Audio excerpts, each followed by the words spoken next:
ირაკლი კობახიძის ნაცვლად გაეროში ოცნება მიხეილ ყავალაშვილს გაგზავნის.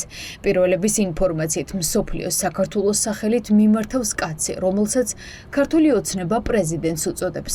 კობახიძე გაეროში შარშან თავად იყო. ახლა შეერთებულ შტატებში ჩასვლაზე ჩვენი ინფორმაციით უარს ამბობს. ოპოზიცია ფიქრობს, რომ ყავალაშვილის წინ წაწევა ივანიშვილის ახალი თამაშის ნაწილია. საქართველოს ოცნებას ძალიან აწუხებს ის ფაქტი, რომ ყავალაშვილი არის დაჩაგრული ამ მიმართულებით. მას ლეგიტიმაცია არ აქვს არც ევროპაში და არც ზოგადად დასავლეთში, ამიტომ მაქსიმალურად ვცდილობენ მისი წონის გაზრდას. ცხადია ეს არ მოხდება. დასავლეთმა ჩვენმა დასავლეთმა პარტნიორებმა ძალიან კარგად იციან, ვინ არის ყავალაშვილი და ამიტომ ეს არის რაღაც ერთგვარი ფარსი, წარმოსაჩენი თავისივე ამორჩევლისთვის, ქართული ოცნებისთვის, რომ შესძინონ ყავალაშვილის წონა. ყავალაშვილს რომ თავის მესიჯები არ ექნება ეს გასაგებია, რა სიტყვასაც დაუწერენ, ალბათ იმას ჩაიკითხავს და ეგ იქნება მთელი საქართველოს მხრიდან გაჟღერებული გზავნილები მსოფლიოს გასაგონად, ისევ Deep State-ზე, გლობალური ომის პარტიაზე. დღევანდელი დღე ამ წერილით დაიწყო. მიხეილ ყავალაშვილის სახელით ამერიკის პრეზიდენტთან ღია წერილი გაიგზავნა. ყავალაშვილი ქართული ოცნების იგნორირების გამო სინანულს გამოთქვამს. წერს, რომ სამეზობლოში ამერიკის პრეზიდენტმა ყველასთვის მოიცალა მათ გარდა. აღსანიშნავია, რომ პრეზიდენტობის რამდენიმე თვის მანძილზე თქვენ მჭიდრო ურთიერთობები დაამყარეთ საქართველოს უკლებლივ ყველა მეზობელ ქვეყანასთან. წარმატებით შეუწყოთ ხელი სამშვიდობო შეთანხმების გაფორმებას აზერბაიჯანსა და სომხეთს შორის. აქტიურად თანამშრომლობთ რუსეთის ხელისუფლებასთან, აღადგინეთ პარტნიორობა ვლადიმერ პუტინთანაც კი, თუმცა ამ ფონზე თქვენი ადმინისტრაცია არაფერს ამბობს საქართველოს შესახებ, რაც როგორც უკვე აღვნიშნე, ქართული საზოგადოების გაკვირვებას იწვევს. იმის გათვალისწინებით, რომ ჩვენი ქვეყნის მიმართ თქვენი ადმინისტრაცია ლოგიკურ ყურადღებას არიჩენს, ქართულ ხალხში თქვენი პასიურობა აჩენს ეჭვებს და კითხვებს იმასთან დაკავშირებით, თუ რამდენად თავისუფალი და გულწრფელია თქვენი ადმინისტრაციის ქმედებები რეგიონში მშვიდობის განმტკიცების თვალსაზრისით. ვიტოვებ იმედს, რომ საქართველოს მიმართ თქვენი ადმინისტრაციის დამოკიდებულება შეიცვლება. პირველი წერილი ტრამპს კობახიძემ მიწერა და პასუხი არ მიუღია. მეორე წერილი დღეს ყავალაშვილის სახელით გაიგზავნა. ვინც ეს ტრიქონები ყურადღებით წაიკითხა, არავის ჯერა, რომ ამას თავად ყავალაშვილი დაწერდა. სიტყვების წყობა, სულისკვეთება, ფრაზები ერთ-ერთში ემთხოვა ფილოსოფოს ზაზა შათერიშვილის წერილებს.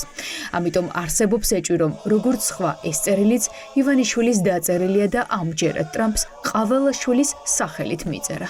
ყველასთან შეძლო რაღაც ტიპის კომუნიკაცია პრეზიდენტ ტრამპის ადმინისტრაციამ გარდა ქართული ოცნებისა. მათ ეს აწუხებთ.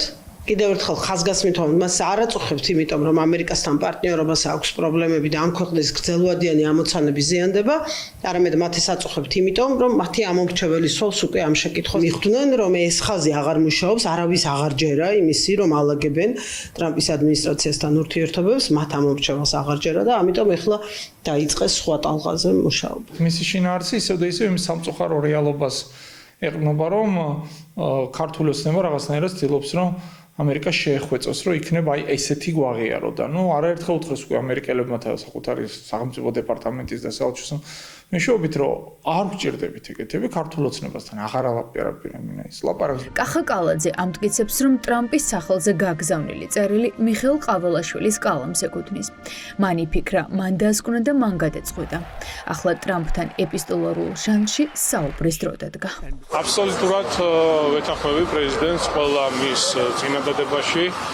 მართლა ძალიან მნიშვნელოვანია აღნიშნული ურთიერთობები ახალი კურსიდან დაიწყოს. თუ შეიძლება ეს დავასრულოთ, ვინ დაწერა ეს წერილი? ვინც გამოაქვეყნა, ჩვენ გვაქვს სურვილი ახალი კურსიდან დავიწყოთ ურთიერთობები. ყავალაშვილის სახელით გაგზავნილი წერილი ადესტურებს, რომ ივანიშვილის პარტიამ ქვეყანა სრულ იზოლაციაში მოაქცია.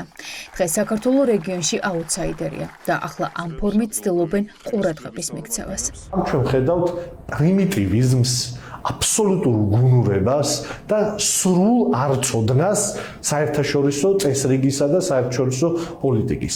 აქედან რაიმე რო ესმოდეს ქართული ოცნების სახელმწიფო ვერტიკალს, აი ამ სამარცხვინო ამბებს, ამ სამარცხვინო საჯარო წერილებს არ იკადრებდა. მაგრამ კიდევ ერთი ნათელი მაგალითია, რომ როგორი არაჯანსაღი კლიმატი და ვითარება არის ივანიშვილის კარზე. ყავალაშვილის წერილი პრეზიდენტ ტრამპისადმი არის კიდევ ერთი აღიარება ივანიშვილის რეჟიმის აგროპოლიტიკის კრახის, მაშინ როდესაც მათ ერთი მხრივ დასავლეთთან და მეორე მხრივ აღმოსავლეთთან შექმნეს ისეთი ვითარება, რომ საქართველოს არანაირი წონა და ფასი არ გააჩნია და სტრატეგიულად უმნიშვნელოა. ქართულმა ოცნებამ ტრამპს ბოლო 4 თვეში 2 წერილი გაუგზავნა. კობახიძის უპასუხო დარჩენილი წერილის შემდეგ ოცნებას იმედი აქვს, რომ ტრამპის გუნდი პასუხს ყაველაშვილის ხელმოწერილ წერილს გასცემს.